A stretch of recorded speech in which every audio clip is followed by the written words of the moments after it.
먼저 하나님의 말씀 요한계시록 7장 1절로 3절에 있는 말씀을 제가 낭독하겠습니다.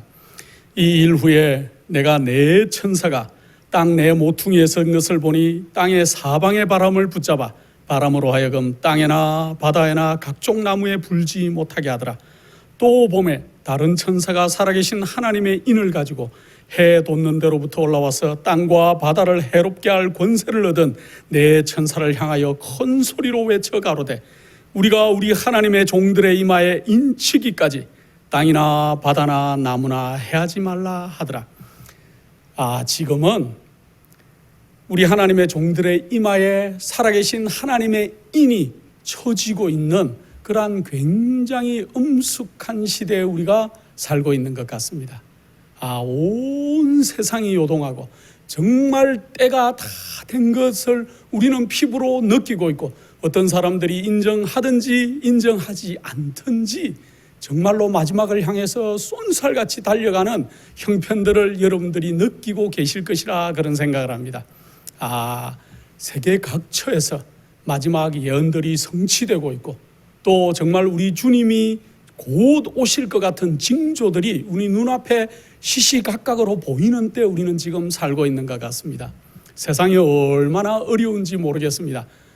되도록이면은 설교 시간에 세상의 어려운 소식들을 안 전했으면 좋겠다. 제가 개인적으로 그런 생각을 많이 합니다. 그래서 이 말씀을 준비할 때마다 어려운 소식들은 안 전하면 좋겠다. 그런 마음으로 그렇게 설교를 준비합니다만, 지금 저희가 있는 이 미국 안에서도 굉장히 어려운 일들이 많이 있습니다. 여러분들이 시시각각으로 뉴스를 통해서 많이 느끼고 계시겠지만은 나라가 나라를, 민족이 민족을, 또 거기에 더해서 인종 간의 갈등들이 우리 미국 안에서 얼마나 많이 일어나고 있고, 또 이 바이러스가 얼마나 창궐하고 더 전파되고, 이제 이 옛날 스페인 독감이라는 그러한 그 스페인 독감이 왔을 때, 처음에 봄에 이렇게 그 스페인 독감이 왔을 때 그때가 절정인 줄 알았는데, 여름이 지나고 난 뒤 가을이 되실 때 그 봄에 왔었던 그 상태는 이루 말할 수 없을 정도로 증가하고 폭발적으로 어려움이 일어났던 것들을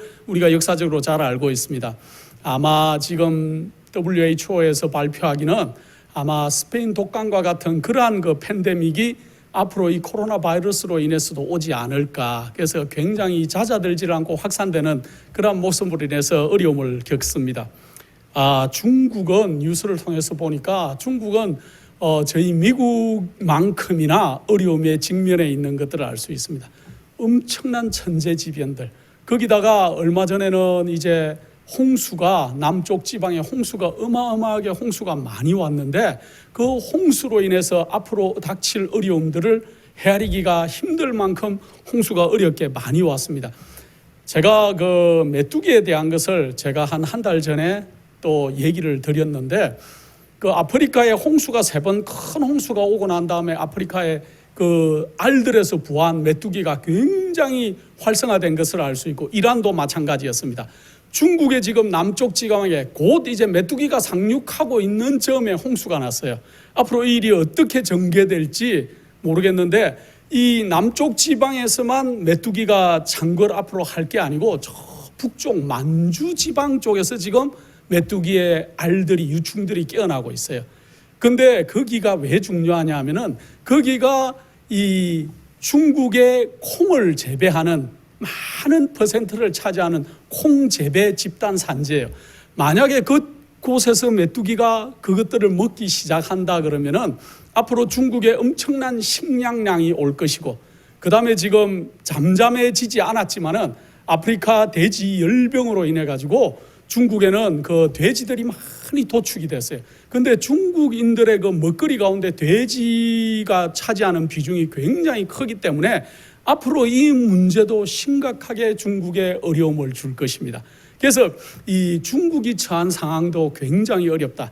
그런데 그 중국의 홍수의 그 모습들을 여러분들이 동영상이나 뉴스 지상에서 보셨는지 모르겠지만은, 중국에는 저희 굉장히 많은 저희 믿음의 식구들이 우리 중국에 살고 계신데, 그분들이 다 평안하신지, 안전한지 우리가 조석으로 기도하지 않을 수가 없는 지경입니다. 여러분들도 기도해 주시고 또 이 온 바이러스의 창궐로 인해 가지고 어려움을 겪고 있는 미국과 한국과 또 여러 곳에 흩어져 있는 그러한 우리 백성들을 위해서 여러분들이 기도해 주시기 바랍니다. 여기 보면은 이제 곧 하나님의 백성들의 이마에 인이 쳐질 것인데 그때까지라도 바람을 좀 붙들고 있으라. 입맞은 자의 수가 차기까지는 바람을 좀 붙들고 있으라.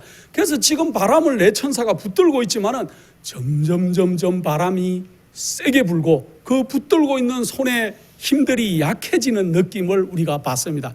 그 말은 다른 말로 하면은 하나님의 종들의 그 숫자가 점점 차가고 있다는 거예요. 우리는 느끼지 못하지만은 어느 곳에서는 하나님의 종들이 정말로 이제 마지막 하나님의 입맞을 14만 4천의 숫자들이 지금 차가고 있는 것들을 우리가 시시각각으로 느끼는 것 같습니다. 그래서 성경은 살아계신 하나님의 인을 맞을 자들이 요한계시록 14장 1절로 5절에 그렇게 나오는데 제가 요한계시록 14장 1절로 5절을 다시 한번 읽어드리겠습니다. 또 내가 보니 보라 어린 양이 시온산에 섰고 그와 함께 14만 4천이 있었는데 그 이마에 어린 양의 이름과 그 아버지의 이름을 쓴 것이 있도다. 내가 하늘에서 나는 소리를 들으니 많은 물소리도 같고 큰 뇌성과도 같은데 내게 들리는 소리는 검고 타는 자들의 그 검고 타는 것 같더라. 저희가 보좌와 내 생물과 장로들 앞에서 새 노래를 부르니 땅에서 구속함을 얻은 14만 4천인밖에는 능히 이 노래를 배울 자가 없더라. 이 사람들은 여자로 더럽히지 아니하고 정절히 있는 자라. 어린 양이 어디로 인도하든지 따라가는 자며 사람 가운데서 구속을 받아 처음 익은 열매로 하나님과 어린 양에게 속한 자들이니 그 입에 거짓말이 없고 흠이 없는 자들이더라 하고 이 14만 4천 앞으로 살아서 하나님의 인을 받을 사람들 또 살아서 하늘에 갈 사람들의 그러한 특징들을 여기에 잘 설명하고 있어요. 이 14만 4천에 들어가기 위해서 우리 모두는 최선의 경주를 해야 될 것이고 우리가 하나님께 받은 모든 역량을 총집결해서 우리가 14만 4천에 들기 위해서 노력을 해야 될 것이라고 그 엘렌 G 화이트라는 그러한 이 선지자께서도 그렇게 말씀을 해 주셨습니다. 이 구속받은 자들, 구속받을 이 사람들 중에서 아주 정말로 특별한 경험을 할 이 사람들은 14만 4천은 어떤 경험을 앞으로 할 것인가? 그들은 이제 곧 늦은 비를 받을 것입니다. 그들이 늦은 비를 받을 것이고 그 늦은 비를 받은 그 능력으로 앞으로 바깥에 나가서 큰 소리로 외침을 하는 그러한 무리들이 될 것이에요.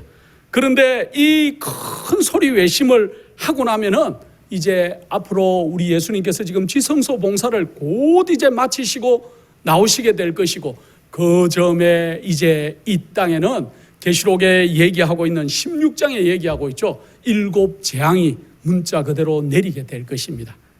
그렇게 될 때 악인들은 재앙으로 굉장히 고통을 받을 때지만은 이제 이 마지막 이제 하나님의 입맞은 사람들은 중보자 없이 이 환난을 넉넉하게 통과할 수 있는 성품이 다 완성이 된 자들로 환난을 통과하게 될 것이고 죽음을 맛보지 않고 살아서 구속을 받는 구원받는 그러한 영광을 누리는 놀라운 일을 이 14만 4천이 받게 될 것입니다. 그들은 또 하나님의 계명을 두고 지금 하늘에서 전개되고 있는 대쟁투, 사단과 그리스도의 그 대쟁투의 놀라운 정인으로 이 땅에 서게 되는 그러한 놀라운 일을 하게 된 정말 특별한 백성들이 이 땅에 지금 준비되어져 가고 있다는 거예요.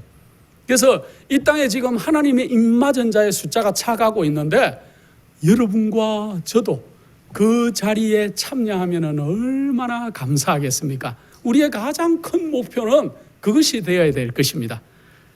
제가 좋아하는 베드로후서 3장 9절로 13절에는 이런 귀한 말씀이 있습니다. 주의 약속은 어떤 이에 더디다고 생각하는 것 같이 더딘 것이 아니라 오직 너희를 대하여 오래 참으사 아무도 멸망치 않고 다 회개하게 이르기를 원하시느니라. 그러나 주의 날이 도적같이 오리니 그 날에는 하늘이 큰 소리로 떠나가고 체질이 뜨거운 불에 풀어지고 땅과 그 중에 있는 모든 일이 드러나리로다. 11절입니다. 이 모든 것이 이렇게 풀어지리니 너희가 어떠한 사람이 되어야 마땅하뇨. 거룩한 행실과 경건함으로 하나님의 날이 임하기를 바라보고 간절히 사모하라. 그날에 하늘이 불에 타서 풀어지고 체질이 뜨거운 불에 녹아지려니와 우리는 그의 약속대로 의에 거하는 바 새 하늘과 새 땅을 바라보도다. 우리가 앞으로 이제 새 하늘과 새 땅을 바라볼 사람들이어야 되어야 될 것입니다. 여기 보면은 11절에도 10절에도 그 얘기를 했고 또 12절에도 체질이 뜨거운 불에 풀어지겠다. 그날에는 체질이 뜨거운 불에 풀어지겠다. 이 말이 무슨 말일까요? 이 말은 헬라어로 스토이케이아라는 그러한 말인데 이 체질이라는 이 말을 이 스토아케이아라는 이 말을 이제 우리 한국 번역으로 체질이라고 그렇게 번역을 해놨습니다만은 이 원뜻은 기본적인 구성 요소까지 다 파괴가 된다는 구성 요소나 기초되는 그러한 물질의 모든 기초적인 구성 요소까지도 나중에 다 파괴가 돼서 없어지겠다는 그러한 체질이 뜨거운 불에 풀어진다. 이 말은 그 말이라고 합니다. 그래서 앞으로 이제 이 세상이 온 이제 불로 다 멸망하고 우리는 이제 다시 새 하늘과 새 땅이 창조되는 그 놀라운 광경을 우리가 바라보게 될 것인데 어떤 사람들이 그 새 하늘과 새 땅이 다시 창조되는 그러한 모습을 바라보게 될까요? 그 사람들은 계시록 7장에 아까 얘기한 하나님의 인을 맞은 사람들, 또 그 사람들의 특징은 계시록 14장 1절로 5절에 얘기하는 14만 4천의 특징, 어린 양과 함께 시온에 설 사람들, 또 모세의 노래와 어린 양의 노래를 부를 사람들, 또 여자로 더불어 더럽히지 아니하고 정절이 있는 사람들, 또 어린 양이 어디로 인도하든지 따라가는 사람들, 그 다음에 처음 익은 열매로 하나님과 어린 양에게 속한 자들, 또 더 중요한 특징은 그 입에 흠이 없고 거짓이 없고 흠과 점이 없는 그러한 사람들이 14만 4천의 무리에 들어갈 것이라는 거예요.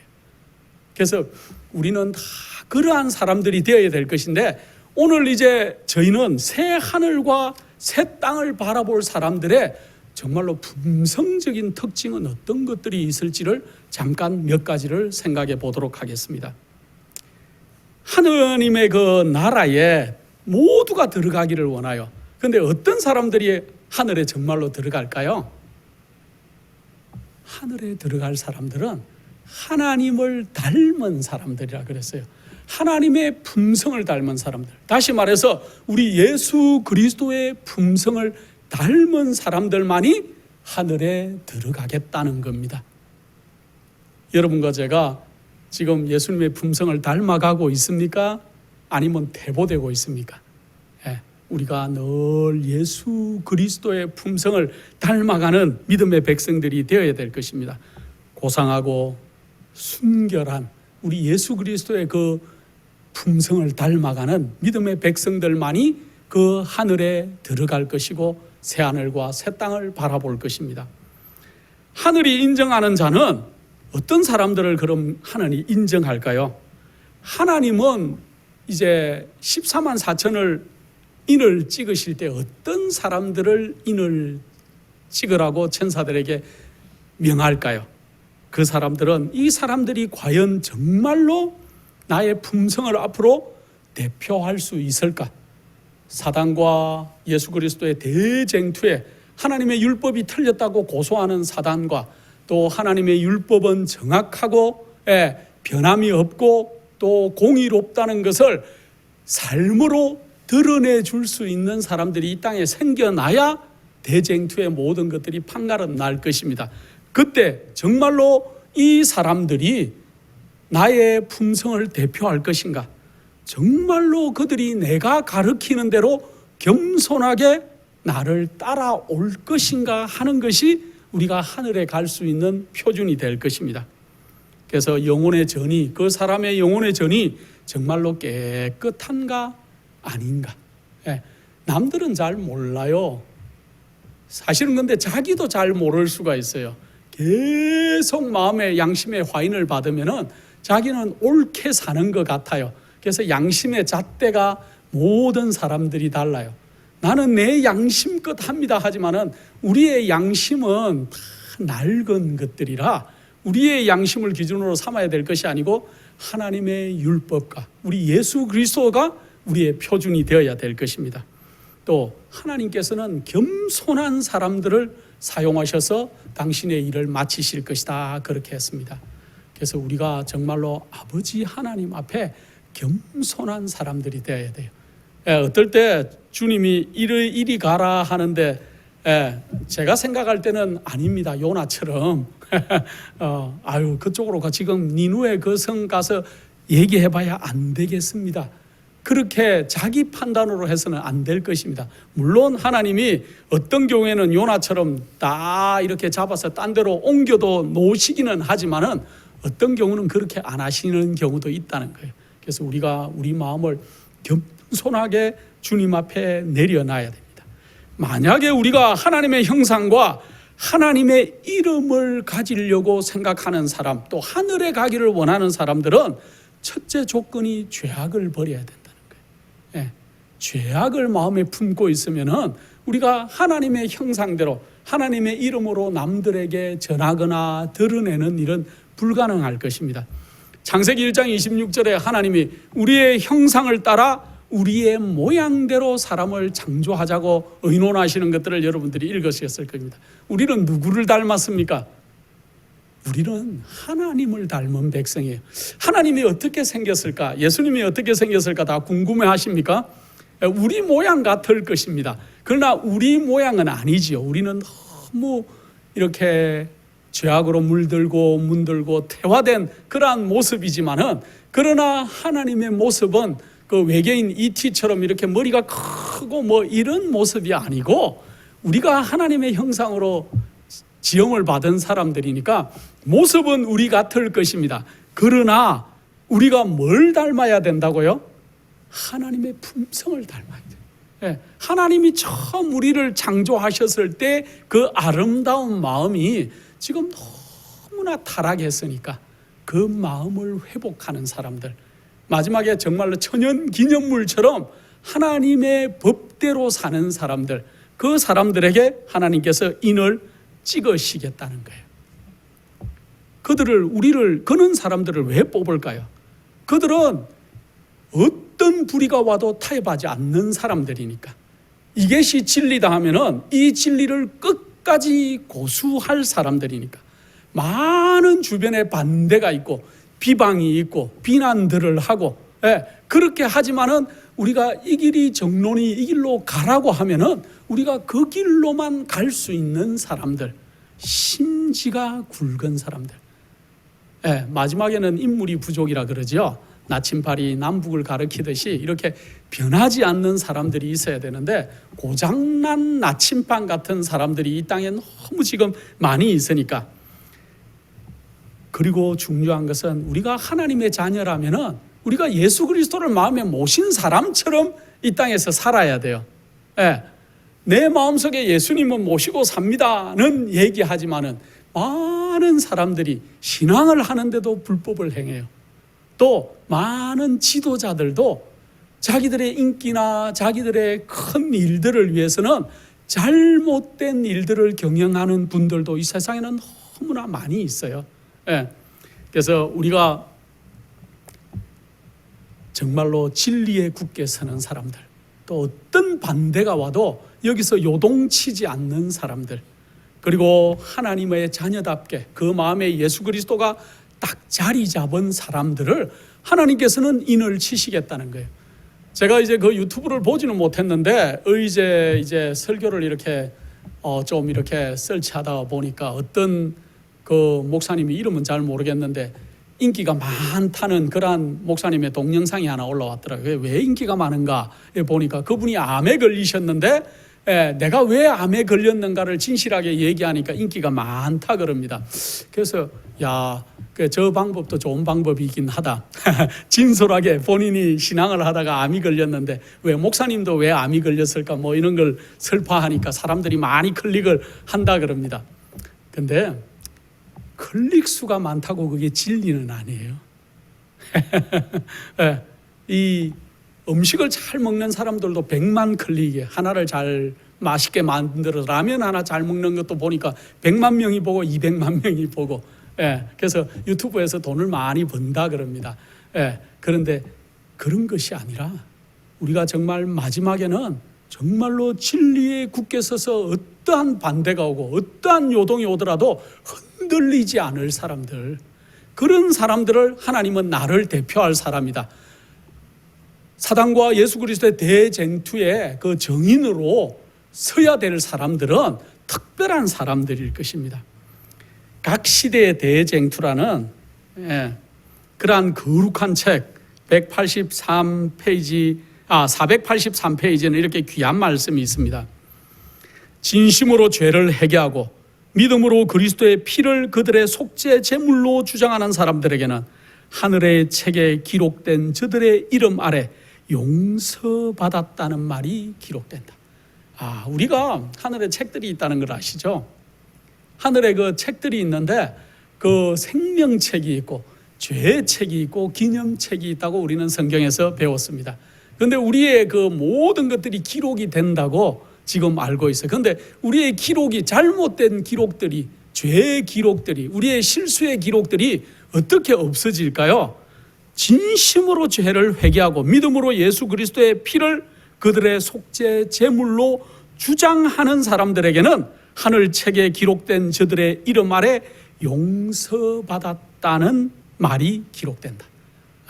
그 자기들의 기록 밑에 용서받았다는 그러한 기록들이 되겠다 그럽니다. 그들이 그리스도의 의에 참여하는 자가 되고 그들의 품성이 하나님의 율법과 조화된다는 것이 나타날 때 그들의 죄는 도말되고 그들 자신이 영원한 생명을 받기에 합당한 사람들이 될 것이다 하고 기록하고 있습니다.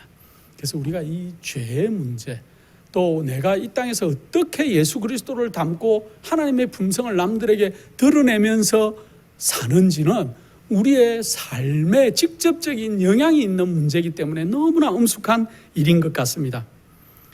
하나님께서 우리에게 요구하시는 것은 그럼 어떤 사람들을 요구하신가?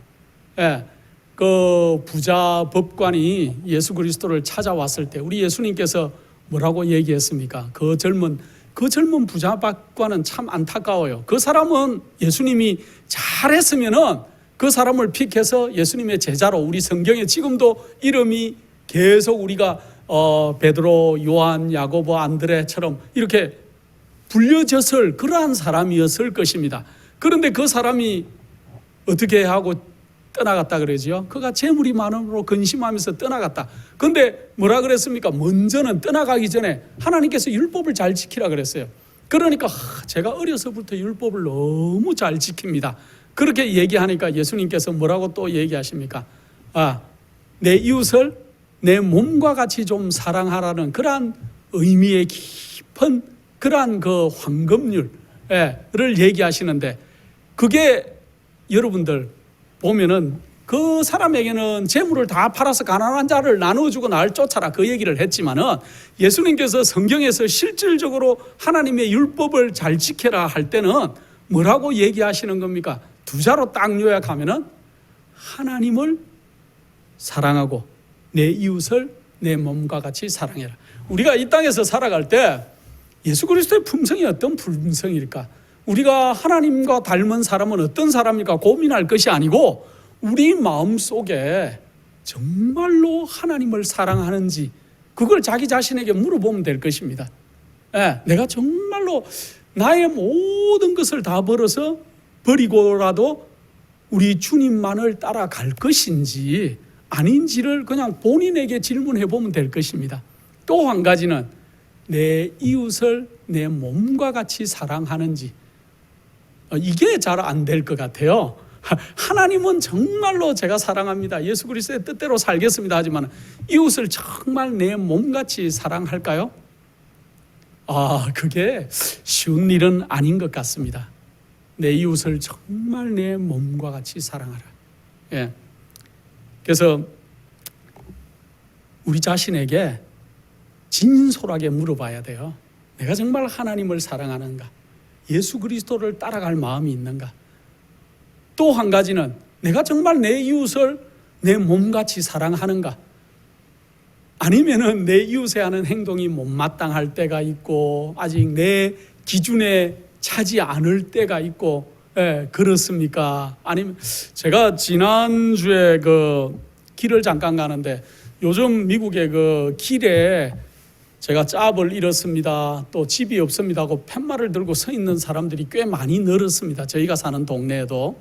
그래서 제가 어느 코너를 이렇게 돌아가는데 어떤 흑인이 이렇게 새까만 그러한 그 보자기를 얼굴에 이렇게 그래도 가리고 팻말을 이렇게 들고 부부가 서 있어서 제가 이렇게 창을 내리고 이제 이렇게 제 지갑에 있는 돈을 조금 이렇게 드렸습니다. 근데 제가 참 아직 덜 됐습니다. 나도 모르게 창을 내리고 이제 그 사람에게 돈을 줬는데 주고 창을 올리는 순간에 제가 코로나 바이러스 근데 그 사람이 말을 안 하고 이렇게 돈을 받아가면 좋겠는데 제 이제 얼마 떨어지지 않은 데지만은 거기서 God bless you 너에게 참 하나님의 축복을 빈다 그러면서 돈을 이렇게 받고는 창문을 올렸는데 제가 갑자기 제 마음속에 드는 생각이 이 코로나 바이러스 위급한 시기에 저분이 한 게 마스크가 아닌데 그냥 그 전으로 이렇게 보자기를 이렇게 얼굴에 가리고 있는데 나도 차 안이라 마스크를 안 했고 이거 그 사람하고 잠깐 그 사람이 대화를 했는데 이게 겁이 살짝, 정말 이 솔직한 심정입니다, 제가 겁이 살짝 났었습니다. 근데 이건 뭐 아무것도 아니지 괜찮겠지 하고 제가 얼른 제 마음을 이렇게 후회했습니다만은 아직 안 됐어요. 네, 아직 안 됐는데 정말 우리가 실질적으로 이 땅에서 내 이웃을 내 몸과 같이 사랑할 수 있는지 이게 아직 우리에게 부족한 것 같아요. 그래서 우리가 열심히 기도하고 우리 마음을 닦아야 될 것입니다.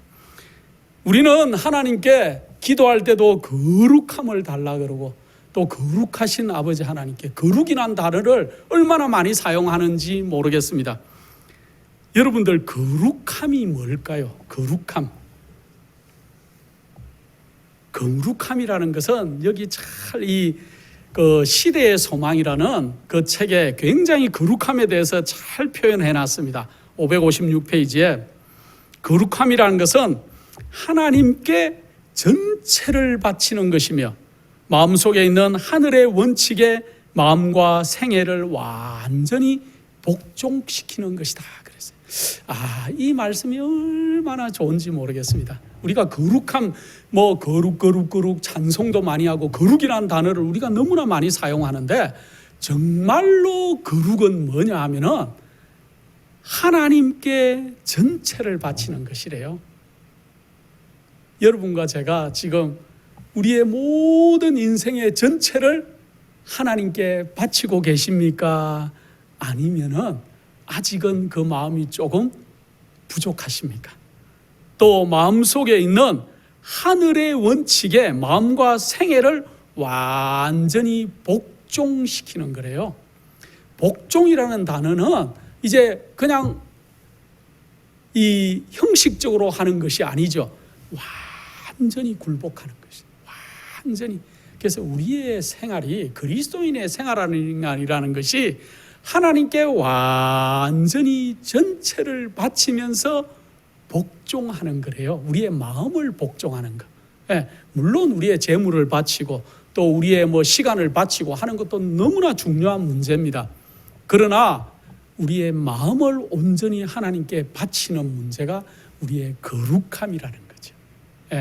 그래서 우리가 거룩한 백성이 되어야 하늘에 갈 것이고 하늘의 정인으로 설 것이고 하나님의 인을 맞을 것인데 그 거룩함은 하나님께 내 마음과 우리의 모든 전체를 바치는 것이 거룩함이라고 얘기하고 있으니까 아직은 부족함이 있더라도 우리가 우리 마음을 거룩하게, 그래서 믿음은 어떻게 생기냐 하면 믿음은 들음에서 생긴다 그랬습니다.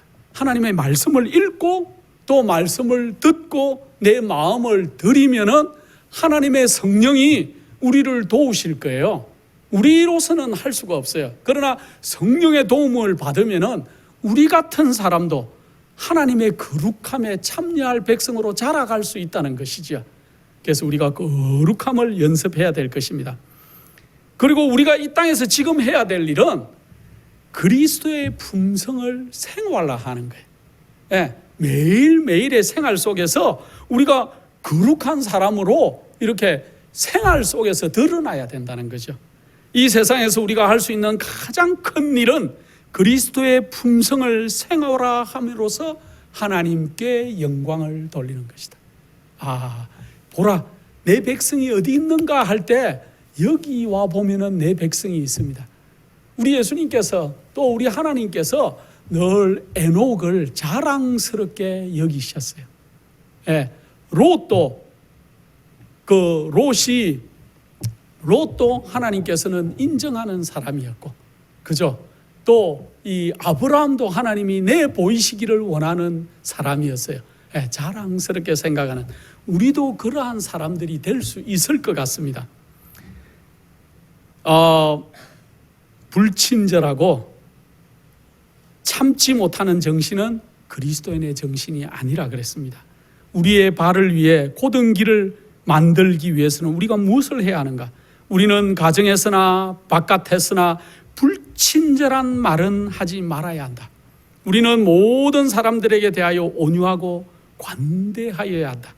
우리가 그리스도인이라면 우리는 화를 잘 내거나 조급해서는 안 된다. 왜냐하면 화 잘 내고 참지 못하는 정신은 그리스도의 영이 아니기 때문이다 하고 리브 앤 헤럴드 1888년 8월 4일 날 그렇게 기록을 하고 있어요. 그래서 우리가 정말로 그 그리스도인이다 하면서 우리가 불친절하거나 화를 잘 내거나 그런 사람들은 그리스도의 정신이 그 속에 없는 거죠. 그래서 실질적으로 우리가 생활 속에서 내가 어떻게 그리스도의 정신을 남들에게 잘 나타낼 수 있는지도 우리 자신을 찬찬히 살펴봐야 될 것입니다. 그래서 우리가 온유하고 관대한 사람들, 정말로 가정에서도 굉장히 친절한 사람들, 배우자에게, 자녀에게, 부모님에게, 또 이웃들에게 굉장히 친절한 사람들, 유순한 사람들이 되면 좋겠습니다.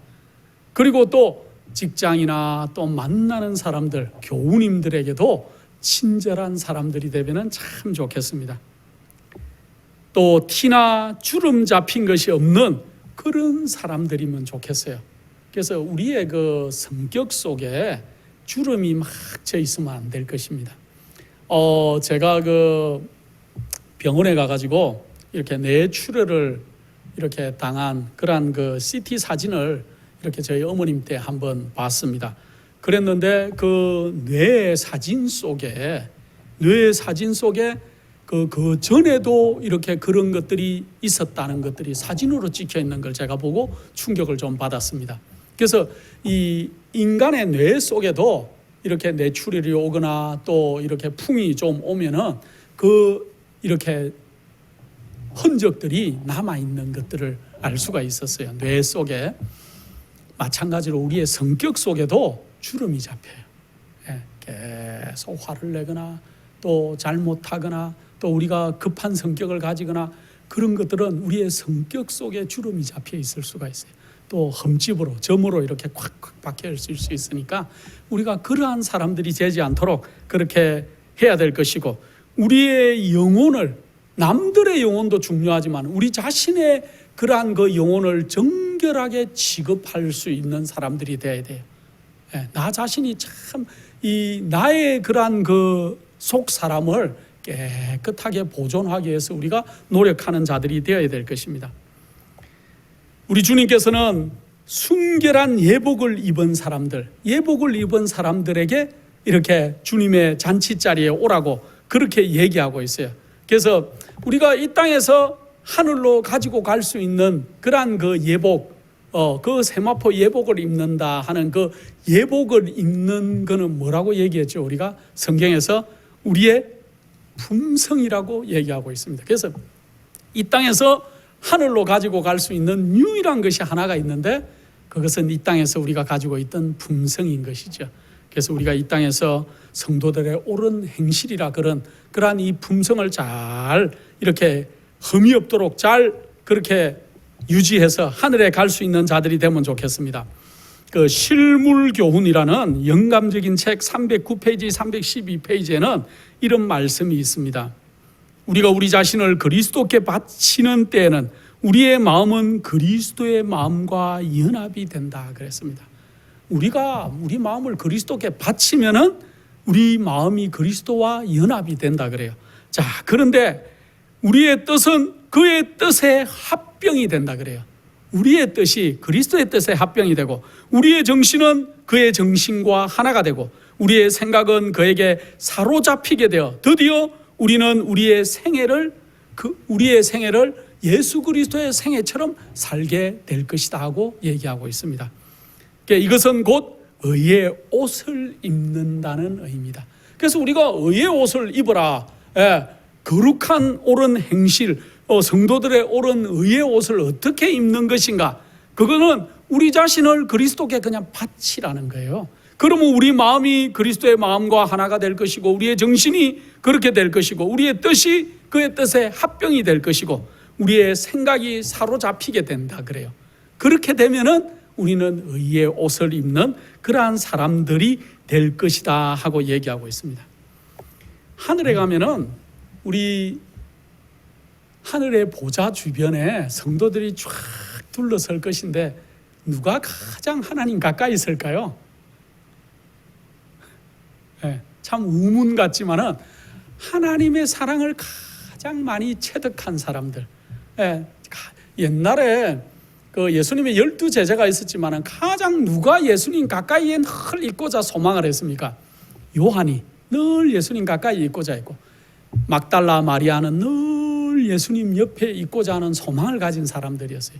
우리도 그러한 사람들이 되어야 되는데, 그러한 사람들은 어떤 사람들이 그렇게 될 것인가?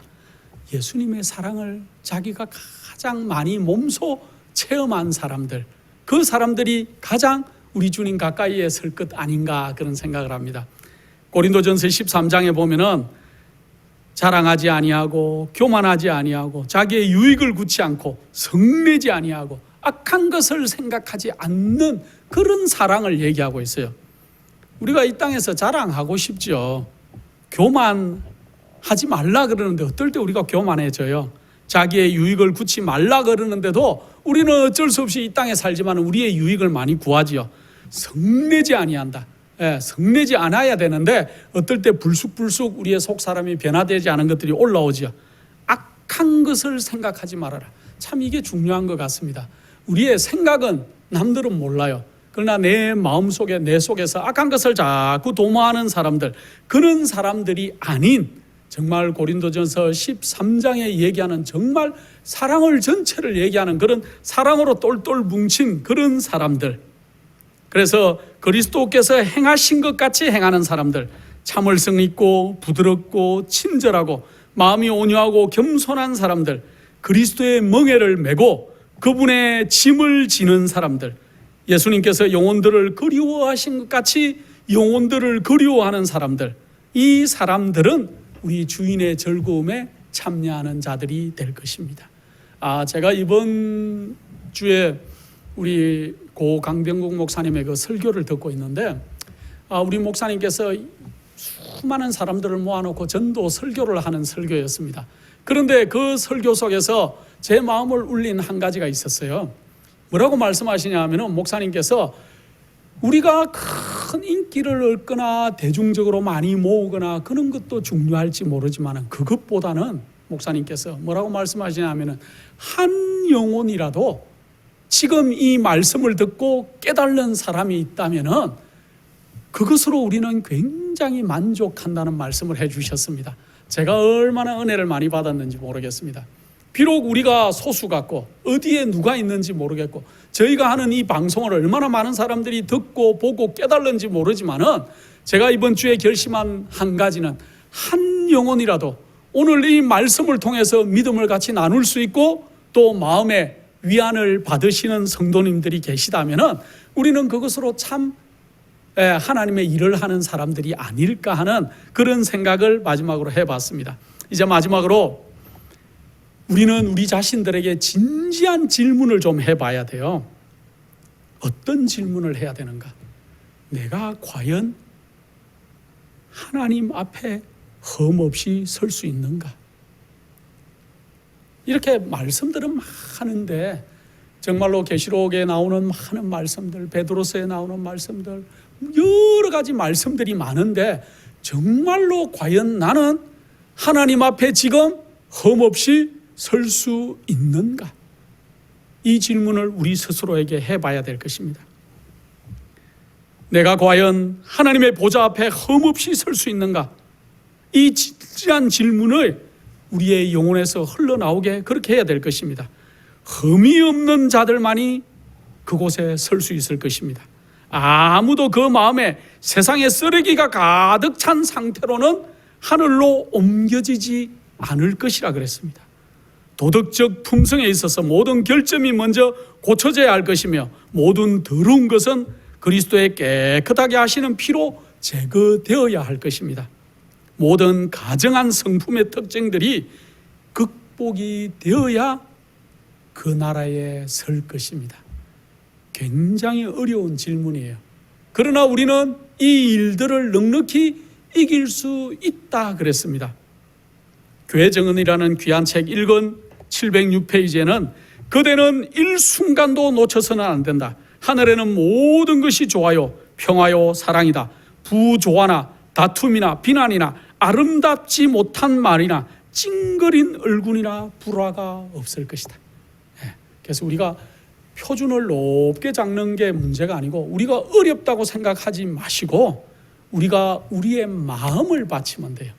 예수 그리스도께 마음을 바치고 정말 아까 거룩함처럼 하나님께 우리의 모든 것을 바치고 굴복하는 인생을 우리가 살면은 우리가 하나님의 인을 받는 백성으로 그 자리에 설 수 있을 것입니다. 그래서 우리는 곧 이제 새 하늘과 새 땅을 바라볼 백성들이에요.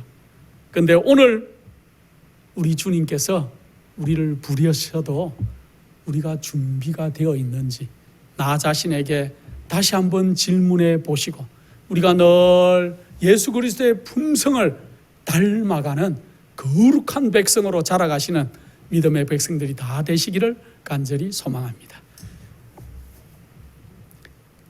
거룩하신 아버지 하나님, 거룩한 아버지 하나님께 우리의 모든 것을 드리기를 원하오니 저희를 받아주시고 이 부족한 저희들도 쓰셔서 당신의 이 대쟁투의 정인으로 우리가 설 수 있도록 저희를 인도하시고 도우시고 인쳐 주시옵소서. 아버지 하나님, 어려운 시대를 우리가 살고 있습니다. 우리에게 이길 수 있는 넉넉한 힘을 주시고 어려움 너머에 있는 예수 그리스도의 밝음을 우리가 볼 수 있는 거룩한 백성으로 자라갈 수 있도록 도와주시옵기를 사랑이 풍성하신 예수 그리스도 이름으로 기도드립니다.